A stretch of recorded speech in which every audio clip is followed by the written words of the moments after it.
এই কোরআনকে যদি আমি পাহাড়ের উপর নাজিল করতাম, লাউ আনজালনা হাযাল কুরআনা আলা জাবালিন লারাআইতাহু খাশিআম মুতাসাদ্দিআম মিন খাশিয়াতিল্লাহ।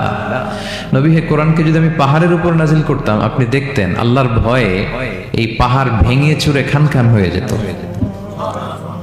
এটা এত গুরুভার একটা বাণী কোরআন আল কারীম। পাহাড় ভেঙে যেত। পাহাড় কি চারটেখানে কথা? সুবিশাল পাহাড় আল্লাহ তাআলা পৃথিবীতে সৃষ্টি করে রেখেছেন। আপনারা আলাস্কা পর্বতমালার নাম শুনেছেন? Alaska range, located in USA. যুক্তরাষ্ট্রে একটা মাউন্টেন রেঞ্জ আছে, এটা 600 মাইল লম্বা। কয়শো মাইল? পুরোটাই পাহাড়। এটার নাম হচ্ছে আলাস্কা মাউন্টেন রেঞ্জ। ইউরোপে একটা মাউন্টেন রেঞ্জ আছে, এটার নাম হচ্ছে আল্পস মাউন্টেন রেঞ্জ। এটা 750 মাইল লম্বা।